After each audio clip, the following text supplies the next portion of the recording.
Buenas noches, bienvenidos. Gracias por... Uy, parece la canción de Miguel Ríos, perdón. Buenas noches, bienvenidos, gracias por estar aquí. Perdona. Muchas gracias por venir. Tenemos la suerte de tener hoy aquí a Miguel Ángel, que la verdad que ha tenido una acogida y una gran demanda. Entiendo que a lo mejor el tiempo ha hecho que al final todas las personas que se habían apuntado pues no estén aquí o irán llegando, que suele pasar que con los trabajos pues nos vamos retrasando.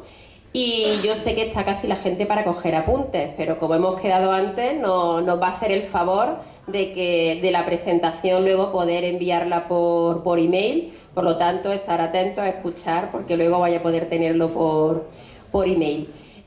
Para todos los que no sois socios, que entiendo que serán los mínimos, pero pues invitaros a que os asociéis, que se lo sigáis comentando a conocidos, porque es verdad que la asociación pues afortunadamente va creciendo, pero mientras más asociados seamos, pues evidentemente más actividades y eventos podremos llevar a cabo.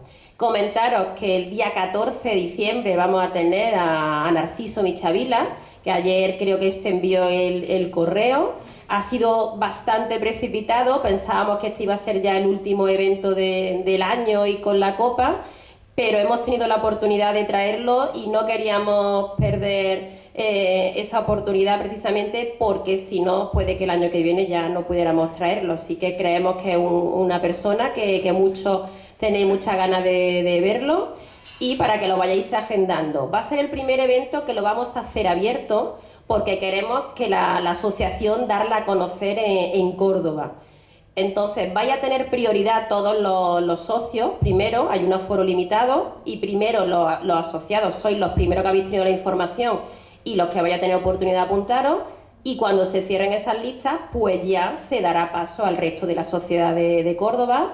Nos consta que también pues van a venir representantes políticos y de la sociedad, y esperemos pues que sea un evento que vengamos muchas personas. La web la tenemos ya para que salga, o sea, próximamente seguramente vaya a tener un correo en el que os vamos a informar que tenemos ya la web para que podáis acceder y todas las prestaciones que queremos que tenga. Y ya no me enrollo más, que como siempre aquí a quien hemos venido a ver y a escuchar a Miguel Ángel, y con nuestro compañero Rafael de la Junta Directiva, pues os lo va a presentar. Muchas gracias.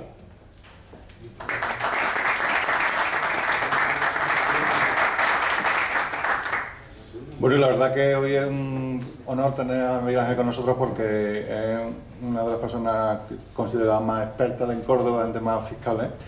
Y bueno, yo os cuento un poco los títulos de lo que él hace o su currículum desde que está dedicado a la parte fiscal, ¿no? Miguel Ángel es economista colegiado del Colegio de Economistas de Córdoba, es doctor asociado del Departamento de Contabilidad y Economía Financiera, es miembro del Consejo Directivo del Registro de Economistas y Asesores Fiscales, es auditor de cuentas, inscrito en el ROC, miembro del Registro de Expertos Contables, tiene un máster de asesoramiento fiscal y contable, es también agente de propiedad inmobiliaria, especialista en Derecho Concursal y socio de un despacho que es Crispín García Asesores Consultores desde el año 96, dedicado al tema de asesoramiento fiscal, contable y mercantil. Y también lleva una parte de auditoría en Crispín García Auditores en el 2001. Y aparte mediador y mediador concursal. Entonces, pues nada, Miguel Ángel, te dejamos el testigo para que nos hables de normas fiscales.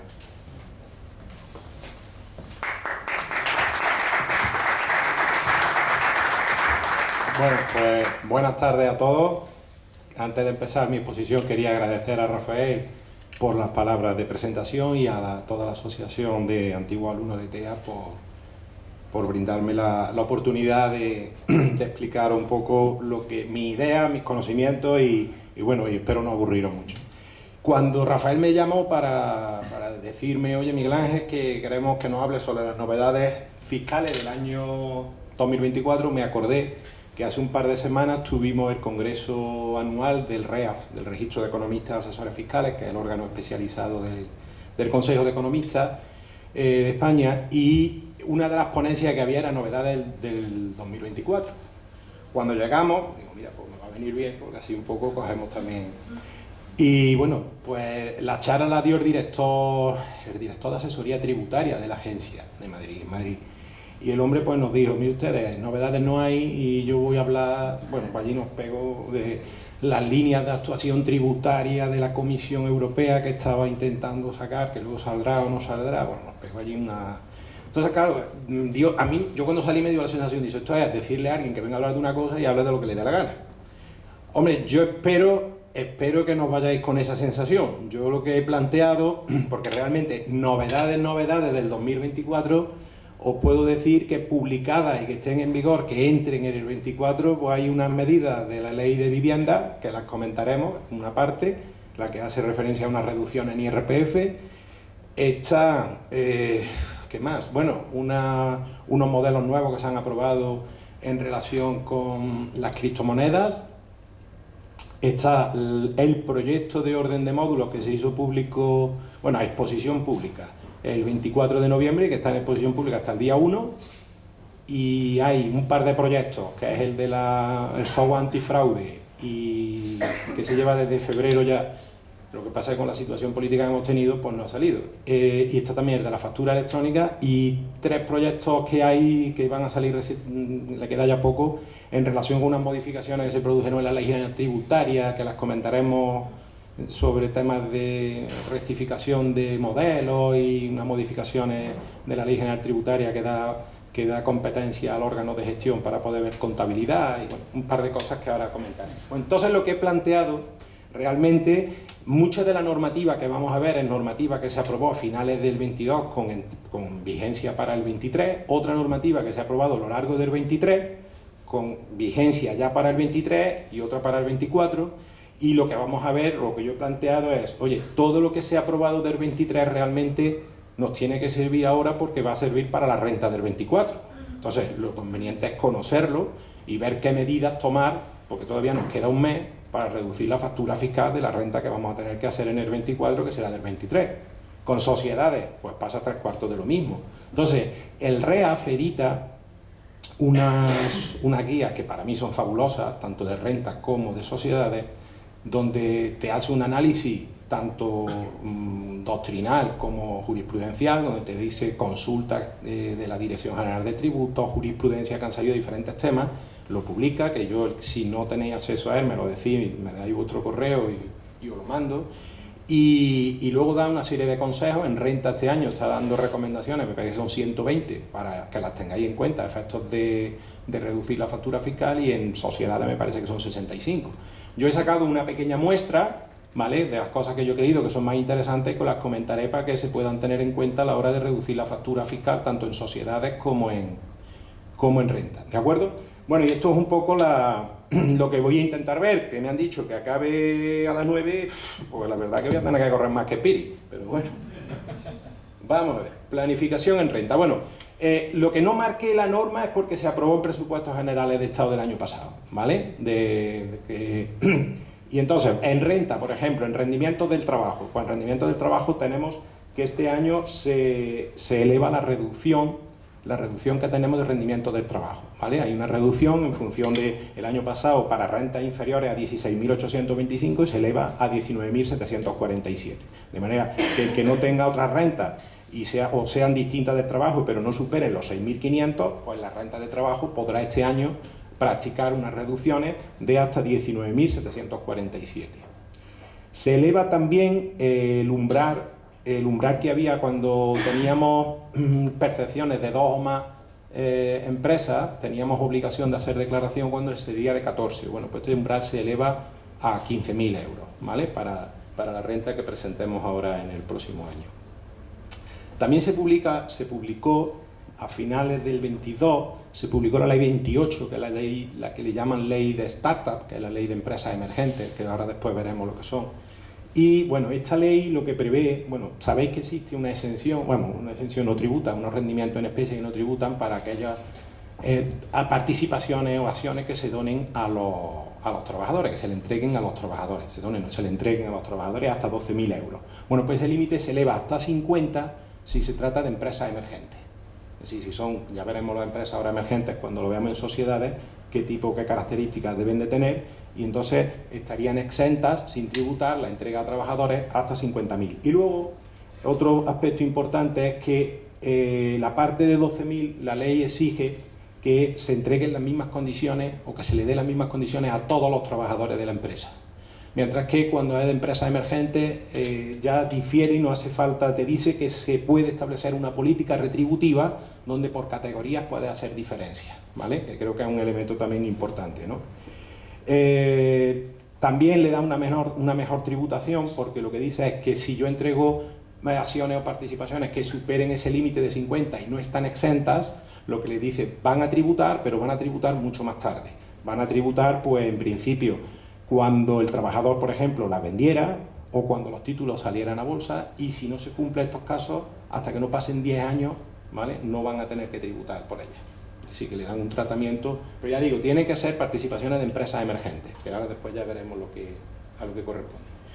Bueno, también en renta hay una modificación que se produce en julio del 23, que es en relación a la parte del kilometraje exento. Sabéis que hasta ahora teníamos un kilometraje de 0,19, que si la empresa me lo pagaba al trabajador por desplazamiento fuera del centro de trabajo, pues no tributaba.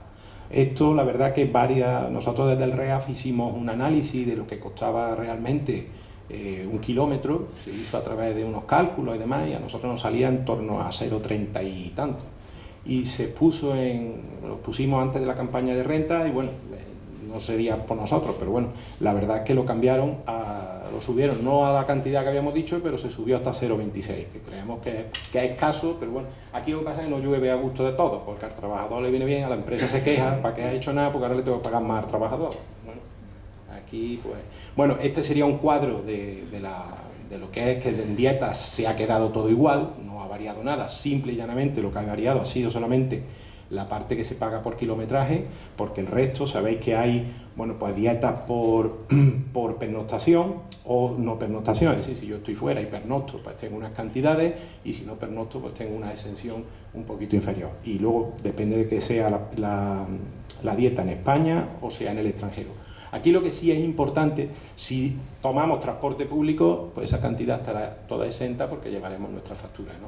Aquí lo importante que debéis tener en cuenta es que muchas veces la inspección se empeña en que le justifiquemos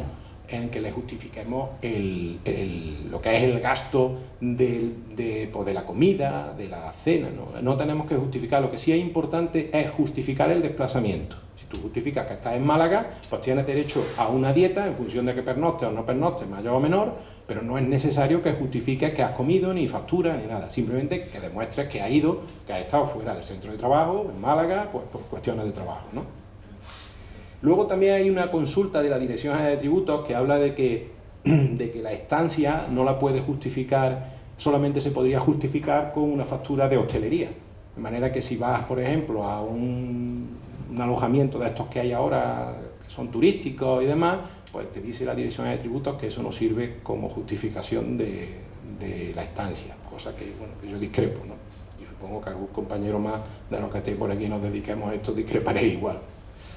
Bien, bueno, luego también se produce una modificación en las tarifas de los rendimientos de capital mobiliario, ¿vale?, introduciendo un par de tramos más, de manera que, por ejemplo, pues los rendimientos de capital mobiliario, las ganancias patrimoniales, pues van a tributar hasta 6.000 euros a un 19, hasta 50 a un 21, de 50 a 150 tendríamos un 23, 200 más a 27, y a partir de 300.000 euros tendríamos un 28.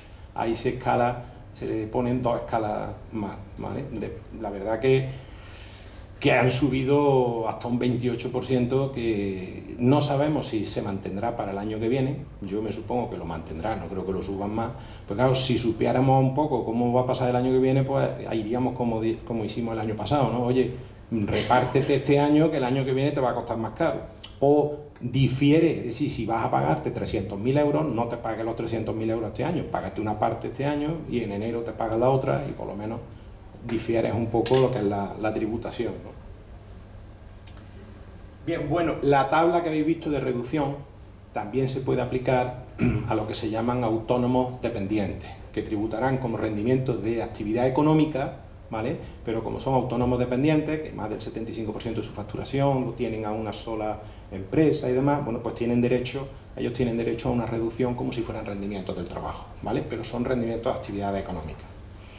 Y luego otra modificación interesante es que los que tenemos actividad económica, ¿vale? Pues tenemos una reducción antes era del 5%, la suben 2 puntos, la suben hasta el 7% por gasto de difícil justificación, pero me la dejan en 2.000 euros, por lo que al final y al cabo, pues, dejarla igual, ¿no? El que tenga unos niveles un poco más altos, le da igual multiplicar un 5 si le salen 3.000, que un 7 si le salen los mismos 3.000 o 4.000, ¿no? Porque tiene el límite de los 2.000, que ya podían haberlo subido también, ¿no? Igual que sumen el tanto por ciento del límite, pues subir en cuantía absoluta, ¿no? Respecto a los módulos, deciros que ya está en exposición pública la orden. Yo he estado mirando la orden y la orden es exactamente la misma que el año pasado, como vienen siendo, es decir, los mismos, no tocan índices, no tocan absolutamente nada, los límites son los mismos. Es verdad que se está oyendo, se lleva ahora un tiempo oyendo, que parece ser que se está estudiando quitar esto de los módulos, que ya deberían de haberlo quitado hace tiempo, porque creo que es un sistema que fomenta el fraude. Están pensando quitarlo e introducir un régimen de franquicia, que se llama, que está ya introducido en bastantes países de Europa, que creo que está en torno a 85.000 euros, pues en ese caso no tendrían que tributar por IVA, ni tendrían tributación. Entonces parece que se está estudiando. Lo que pasa es que yo creo que la presión que harían los transportistas si le quitan el tema de módulos va a ser bastante fuerte, no sé hasta qué punto se atreverán. Y luego el sistema de módulos es un sistema que a Hacienda les permite llevar un control y tener unos presupuestos muy claros, porque ellos, a la gente que tiene módulos, saben cuánto van a presupuestar. Además, inspeccionar a actividades económicas que estén en módulos no necesitan inspectores. Con agentes tributarios les es suficiente, y con las tecnologías que hay ahora ya mismo no tendrán ni que visitarlos, porque los trabajadores pues los podrán sacar conectando con la seguridad social. Los metros de los locales, pues bueno, pues sí, tendrán que ir a medirlos, pues sí, porque son datos indiciarios, ¿no? Y a través de esos datos indiciarios sacan el rendimiento. Pero ya vuelvo a insistir que creo que es un sistema que fomenta el fraude. Bien, el tema de aportaciones a planes de pensiones, esto es interesante, estamos al final del año y puede resultar interesante. Bueno, sabéis que esto primero lo bajaron a 2.000 euros, luego en el 22 lo volvieron a bajar a 1.500, este año tenemos también 1.500, bueno, el límite es el menor del 30% de la suma de rendimientos del trabajo y actividad económica, o 1.500 euros anuales. No obstante, se aprobó en el 22 la creación de unos planes de pensiones de contribuciones empresariales o aportaciones del trabajador, que permitía aumentar este límite de 1.500 hasta 8.000, después 8.500, de manera que el empresario puede contratar este plan de pensiones, tiene que incluir a los trabajadores, en principio tiene que utilizar un criterio que sea razonable. Si alguno lo dejaba antes, dejaba fuera a todo aquel que tenía menos de 2 años de antigüedad. Ahora ya la modificación es que tienes que incluir a todos, salvo el trabajador que no quiera que se lo haga, te lo firma y tú en ese caso cumplirías, ¿no? Y eso te permitiría si eres empresa, pues aportar a los trabajadores. Veréis que luego las empresas tienen también un derecho a una deducción en el impuesto sobre sociedades por las aportaciones realizadas a los trabajadores, y los trabajadores pues le permitiría. ¿Qué pasó con el tema de autónomos? Bueno, antes la modificación que hay aquí es que se permite que los trabajadores realicen una aportación algo mayor que la que les realiza la empresa, hasta 2.000 euros. Aquí tenéis una tabla, porque en el 22 los trabajadores solamente tenían como límite la aportación que le hiciera el empresario. Es decir, si el empresario les aportaba ese plan de pensiones 100 euros, ellos lo máximo que podían aportar son 100 euros. ¿Vale?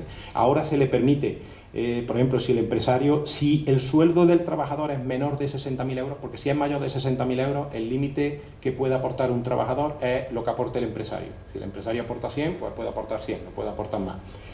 Si llega hasta 2.000, por ejemplo, ¿veis? Si aporta 1.000 tiene 1.375, si aporta 2.000 puede aportar hasta 2.000, y a partir ya de 2.000 ya entraría en el límite. Y si gana más de 60.000 euros, pues lo que he dicho, no podría. Aquí hubo un debate en el año 22 sobre si los autónomos podían contratar este tipo de productos, porque en principio la ley no estaba clara.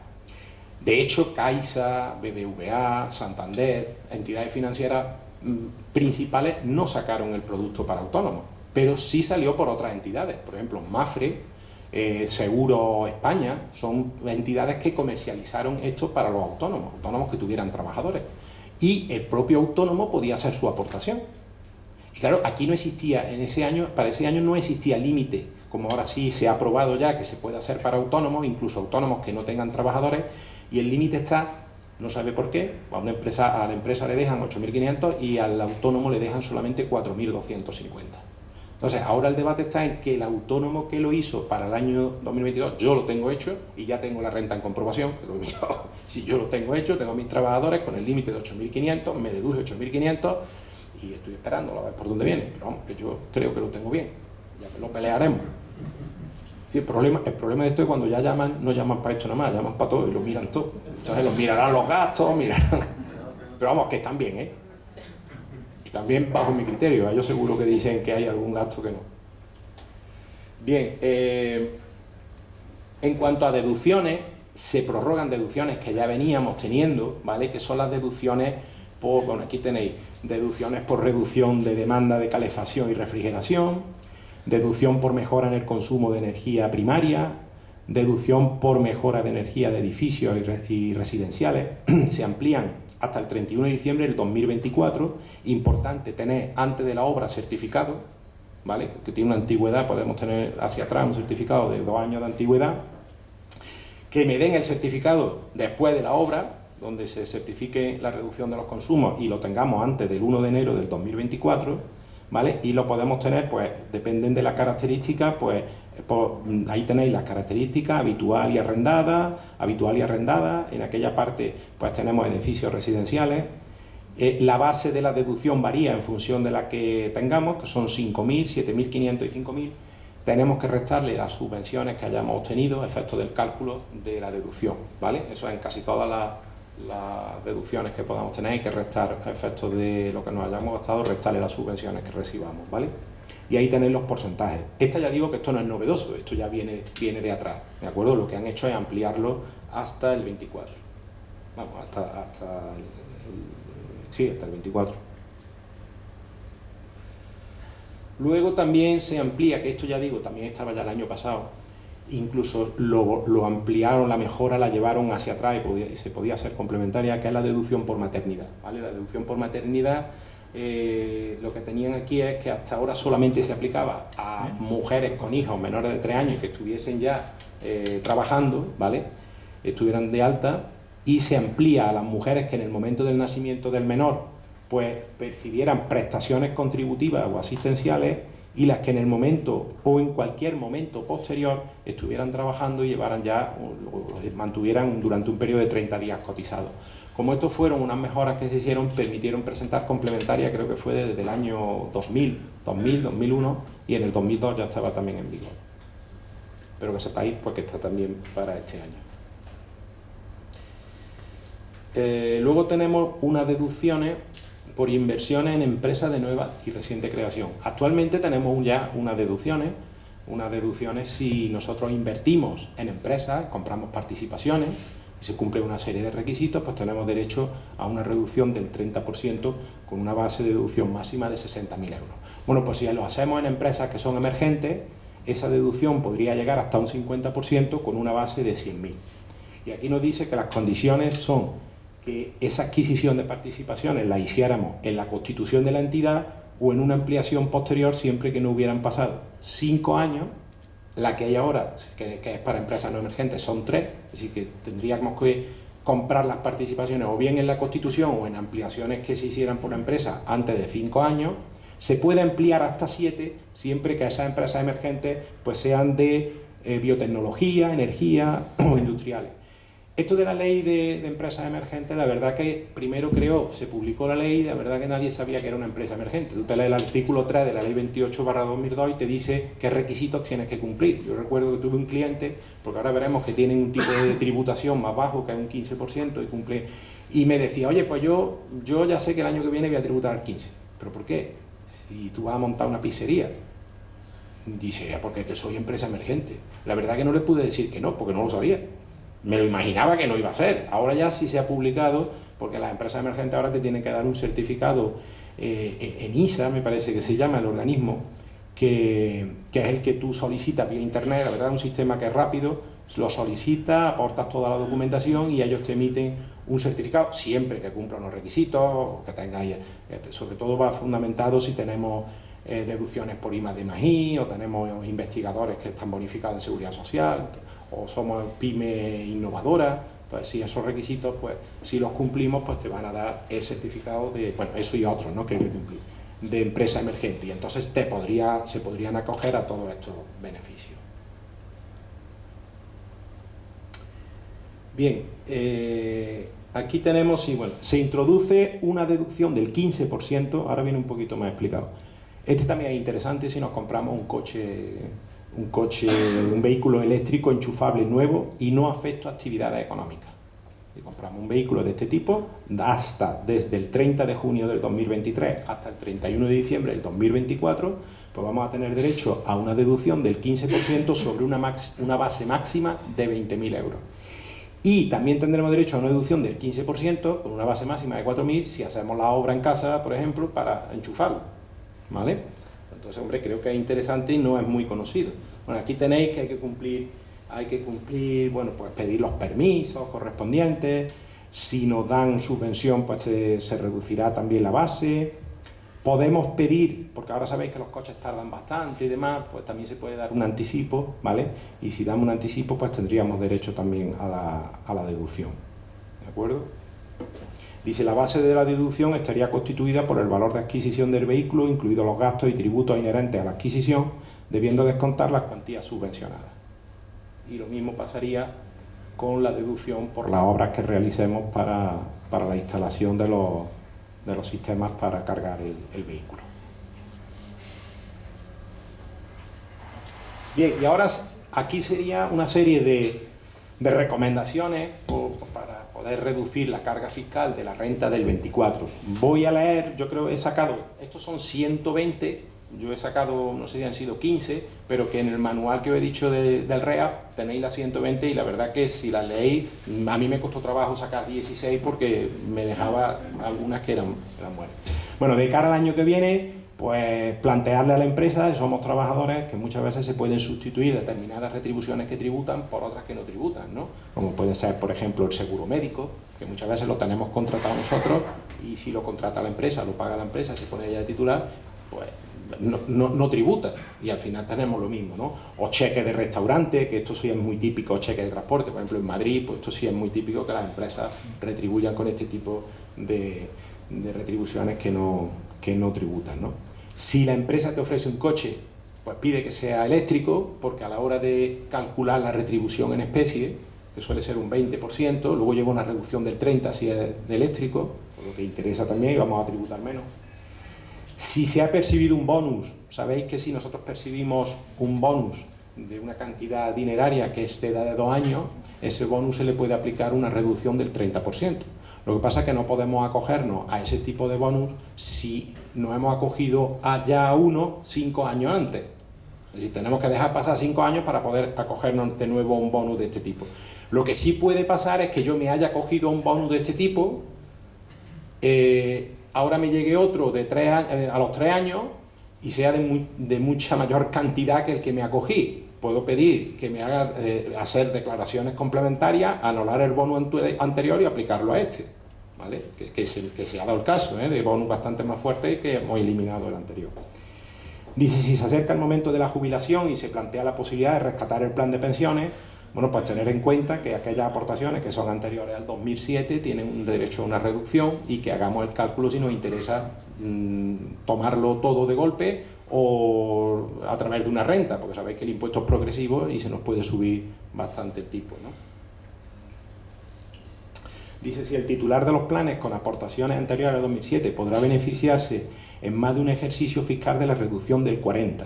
Dice, aunque su rescate sea de la misma contingencia, de acuerdo con el criterio administrativo. Es decir, que como lo podemos recoger 3 años desde que se produce la jubilación, pues no cogerlo todo de golpe, ¿vale? Aprovechar vamos a tener la reducción del 40%, pero no hacerlo en el mismo ejercicio de manera que la progresividad del impuesto no afecte, ¿no? si en el 2023 ha fallecido el titular del plan de pensiones, los herederos van a tributar por rendimientos del trabajo a recuperarlo, no van a tributar por sucesiones y donaciones. Luego que también se estudie cómo recogerlo, si interesa recogerlo como renta del trabajo, bueno, renta del trabajo va a ser de todas formas, con reducción o sin reducción, ¿vale? Que es también interesante estudiar ese tema. Si eres inquilino y no te pagan, que esto es muy habitual, dicen, bueno, pues si tengo un alquiler y a mí no me pagan, yo esto no lo declaro. No, tenemos que declararlo, muy a pesar, tenemos que declararlo, lo que sí tendremos luego, bueno, pues cuando pase el periodo de 6 meses y no lo hemos cobrado, pues dotarnos del deterioro y restarlo, ¿vale? Y a partir del 24, del 1 de enero del 24, esto sí es importante, con la ley de derecho a la vivienda, que ahora lo veremos, se modifican las reducciones. Ahora mismo, si tenemos un alquiler, tenemos un derecho a la reducción. Si ese alquiler es como vivienda habitual, tenemos un derecho a una reducción del 60%. Esta reducción se baja al 50% a partir del 1 de enero, salvo los contratos que estén firmados anteriores al 1 de enero. Así que, por favor, si tenéis algún alquiler que tenéis previsto, firmarlo con fecha anterior al 1 de enero del 24 y os podéis acoger al 60%, porque todos los contratos firmados a partir del 1 de enero del 24 van a entrar al 50%, salvo que cumplan ahora una serie de condiciones que vamos a ver que podrían reducir en más, que creo que no se va a poder cumplir, pero bueno, ahora lo vemos. Cuidado si tenemos desmembrado el dominio de un inmueble, ¿vale? Tenemos el usufructo por un lado y la nuda propiedad por otro, porque el que tiene que declarar la renta es el usufructuario, ¿vale? Cuidado con esto. Si tiene pensado darle un préstamo, esto es muy típico, al final del año, por lo que sea, a tu hijo le quieres dar un préstamo y demás, los préstamos se presumen que son retribuidos, salvo que pasemos el contrato diciendo que no es retribuido, lo pasemos por la Junta de Andalucía. ¿De acuerdo? Y en todo caso, si queréis, pues le podéis hacer una donación que no tributa, o tributa una cuota con un 99%. Pero cuidado que no vale decir, es que yo se lo doné, que tiene que estar con escritura pública, si no, no te puedes acoger al beneficio. ¿Qué más cosas? Si años anteriores... bueno, este también es interesante. Si años anteriores se ha repartido una prima de emisión o se ha hecho una reducción de capital y la empresa no cotiza, en este caso, el artículo 33 de la ley del IRPF se modificó para personas físicas, no para jurídicas, para físicas, se modificó y te dice que si tienes reserva, lo que te estás llevando, que antiguamente era lo que suponía era una reducción del valor de adquisición de los títulos y no tributaba, ahora tributa. Te dice, no, lo que te estás llevando, si tienes reserva, son dividendos y tributa por ello. Si eso lo has hecho ya en años anteriores, coge dividendos ahora porque no te van a tributar. ¿De acuerdo? Eso es interesante. Y luego, pues, bueno, también, ahí muchas veces me preguntan, llegan autónomos que trabajan desde su casa y ahora es muy típico también con esto de internet. Oye, ¿yo qué me puedo deducir? Porque es que estoy en casa y yo lo que tengo, bueno, pues que sepáis que si os dais de alta en el domicilio habitual, ¿vale? E indicáis una serie de metros de la casa, pues si tenemos, por ejemplo, una factura de luz, me da igual a nombre de quien esté, a nombre del cónyuge, a nombre del titular de la actividad, da igual. Podéis aplicar, pues no sé, imaginaros que habéis puesto el 10% de los metros de la casa. Pues nos llega una factura de teléfono de 100 euros. Pues el 10% de 100 euros son 10, pues el 30% de eso. Así que tampoco es que sea mucho, oye, pero algo es algo. Hombre, ya el cliente se va con un poquito de motivación, te puedes deducir pues la luz, el agua, así. Bueno, voy a pasar, ¿vale? Lo tenéis aquí porque si no, no nos va a dar tiempo, ¿vale? Aquí ya termina. Bueno, sí, este último sí quiero porque es interesante. Si manejáis criptomonedas, empezad ya a declararlas, que ya os van a coger. Ya os cogen, como no las declaréis. Han estado unos años que no se han declarado y no, bueno, todavía está en periodo de prescripción, no sé si los cogerán, pero es verdad que luego cuando hablemos un poco sobre la tributación de las criptomonedas y eso rápido os comentaré, ¿no? Pero que ahora mismo las criptomonedas bien se conviertan en dinero legal, euros, dólares, o bien se permuten por otra criptomoneda, que es lo que la gente no sabe. Yo tengo Bitcoin y lo cambio por Localcoin, por ejemplo, no estoy convirtiendo en euros. Me da igual, las permutas tributan como ganancia patrimonial, ¿eh? Sí, que eso ya está muy consolidado, porque el tema de las criptomonedas no hay una normativa específica que regule el tratamiento fiscal. Ahora sí existe una que regula la información que hay que suministrar a la agencia tributaria por parte de los exchange y demás, ¿no? Pero no existe una norma específica que diga, oye, pues las criptomonedas tributan de esta forma. No, esto se ha ido haciendo a través de pues consulta de la Dirección General de Tributos, sentencias de los tribunales, se ha ido montando, pues digamos que una cuasi legislación paralela, y en base a eso estamos empezando a tributar, pero que estamos tributando en base a criterios de la administración, que muchas veces hay cosas en las que no se está de acuerdo, ¿vale?, con los criterios que se están diciendo, ¿no? Pero bueno, es lo que tenemos ahora mismo. Bien, respecto a la ley de derecho a la vivienda, que esta sí es una de las pocas novedades que tenemos que entran en vigor, esto en concreto, porque otra parte de la ley de derecho a la vivienda ya entró en vigor en julio, creo que fue el 5 de julio o el 5 de junio cuando se aprobó. Aquí tenemos que tener en cuenta que lo que se hace es decir, oye, pues los rendimientos que tenemos inmobiliarios pueden llevar una reducción del 90, del 70, del 60 y en cualquier caso del 50, que es el que hemos dicho que creo que es el único que vamos a poder aplicar. Pues si os fijáis, ¿cuándo puedo aplicar el 90? Y me dice, cuando se hubiera formalizado por el mismo arrendador un nuevo contrato de arrendamiento sobre una vivienda situada en una zona mercado residencial tensionado. ¿Eso qué? Eso lo tiene que aprobar la comunidad autónoma. Y ya han dicho las comunidades autónomas del PP que no lo van a aprobar. Pues luego si no sabemos qué es mercado tensionado, es imposible que podamos aplicar a estas reducciones, ¿vale?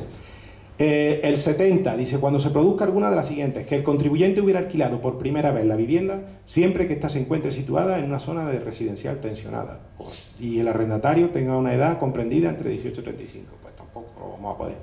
El 60, cuando una vivienda hubiera sido objeto de una actuación de rehabilitación, esta sí, que hubiera finalizado los 2 años anteriores a la fecha de celebración del contrato de arrendamiento. Bueno, pues en este caso, si se da esa circunstancia, podremos aplicar un 60. Y en el resto de situaciones, un 50. Firmar los contratos antes del 31 de diciembre, ¿vale?, para podernos aplicar el 60. Y luego hay, bueno, aquí es un ejemplo del efecto, tenemos aquí un ejemplo del efecto que tendría, por ejemplo, para un soltero sin hijos, menor de 65 años, que tiene un salario bruto de 18.000 euros, ¿qué ocurriría en su renta si le bajamos un 5% del alquiler? Que cumpliríamos el primer requisito, ¿vale? Y suponemos que estamos en un mercado tensionado. Pues de pagar, se ahorra, el impuesto que te ahorra son 795 euros y lo que le bajas de alquiler es 720. Es decir, que tampoco... Hombre, si vas subiendo renta, si en vez de 18 ganas 26... pues son 1.000 a 720, si en vez de ganas 60, pues serían 1.200 a 720 y conforme a ser un impuesto progresivo, pues iría subiendo la diferencia, pero que no veis que no son diferencias como para bajarle el 5, porque es más follón que... Y luego que tiene que cumplirse que estemos en un mercado tensionado, que no sabemos lo que es. Y bueno, esta novedad sí está ya en vigor y esta es... que la ley esta incluye definición de inmueble desocupado. ¿Qué pasa con los inmuebles desocupados? Te dice, pues se entiende que hay inmueble desocupado aquel que permanezca desocupado de forma continuada y sin causa justificada por un plazo superior a 2 años. Medio de prueba, procedimiento que establezca la ordenanza fiscal y pertenezcan a titulares que tengan 4 o más inmuebles de uso residencial. Pues ya sabéis que como tengáis, ¿qué puede pasar en este caso?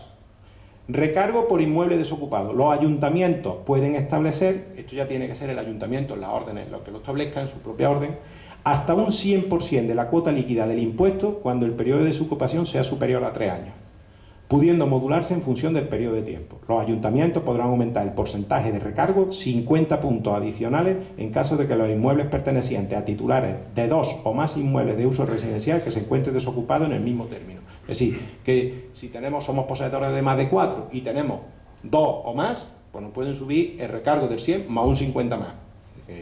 ¿Y qué se consideran causas justificadas para que no te puedan aplicar recargo? Pues el traslado temporal por razones laborales, el cambio de domicilio por situación de dependencia, inmuebles destinados a uso de vivienda de segunda residencia con un máximo de 4 años de desocupación continuada, así que podemos tener una segunda residencia con desocupación un máximo de 4 años y si no ya te la empiezan a considerar desocupada. Que la vivienda esté siendo objeto de un litigio o causa pendiente de resolución judicial que impida poder habitarla, que se trate de inmuebles cuyos titulares en condiciones de mercado la ofrezcan y no se esté alquilando, ¿vale? Bueno, pues esas situaciones son las que permitirían no aplicarnos estos recargos.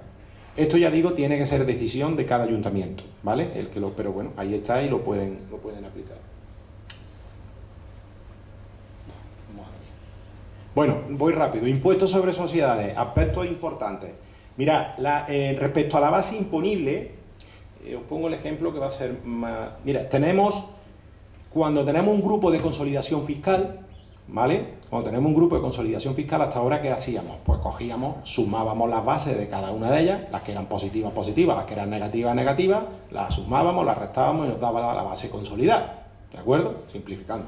Bueno, aquí tenéis el ejemplo 1, que sería como hubiéramos tributado en el ejercicio 22. Sumamos, pues la matriz tiene 2 millones de base, 3 millones tiene la filial 1 y menos 6 tiene la filial 2, ¿no? Sumamos y nos sale que la base imponible sería 0.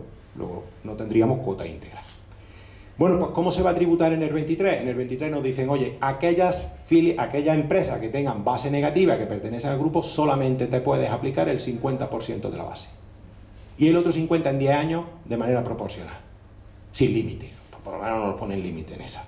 Entonces sería, fijaros, el mismo caso, en vez de restar los 6 millones, restaríamos 3, con lo que ya tendríamos una base de 500, que tendríamos que tributar, una cuota íntegra de 500 que tendríamos que tributar. Y los otros 3 millones los dividimos por 10 años y cada año nos podríamos restar de base en el grupo 300.000.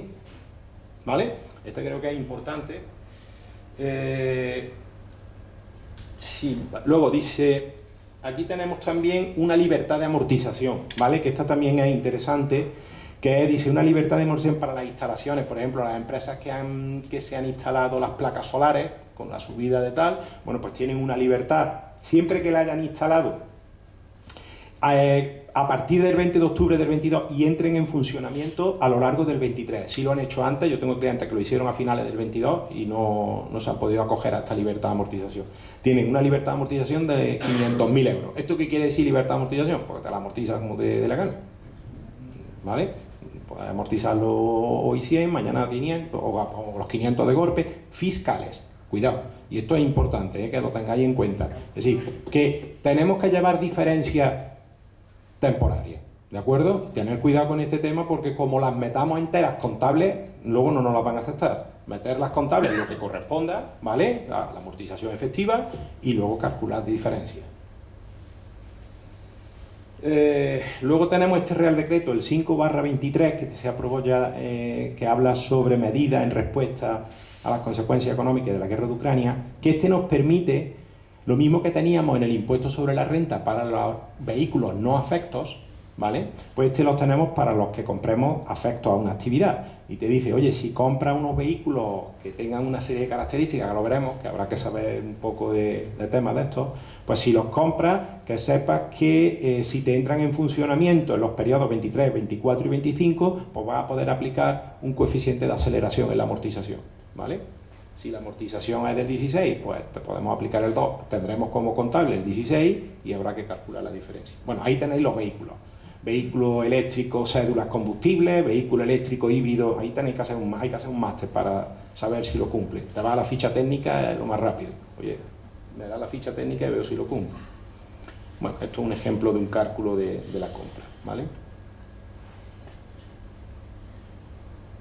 Bueno, y también tenemos libertad de amortización. No, perdón, esto está aquí. Tipo de gravamen. El tipo de gravamen para este ejercicio próximo, para el 23, que lo haremos en el 24, se baja a de aquellas empresas que tengan una cifra de negocio inferior al 1.000.000 de euros del 25 al 23. Pero esto hay que tener muchísimo cuidado, porque nos dice, a efectos de importe de negocio, habrá que remitirse a lo establecido en el artículo 101, apartados 2 y 3. Claro, nosotros cogemos el impuesto sobre sociedades y decimos, no llega al 1.000.000, venga, para adelante, el 23, no. Hay que tener mucho cuidado cómo se calcula la cifra de negocio. Hay que ver, por ejemplo, si hay situaciones de grupo del 42, la cifra de negocio hay que sumarla, ¿vale? Entonces tiene que ser el grupo el que sume menos de 1.000.000 de euros. Entonces tributará todo el grupo al 23 o tributará todo el grupo al 25. Y cuidado que las patrimoniales no pueden aplicar el 23. Si tenemos una empresa patrimonial, artículo 5 del impuesto sobre sociedades, ¿cuáles son las patrimoniales? Aquellas que más del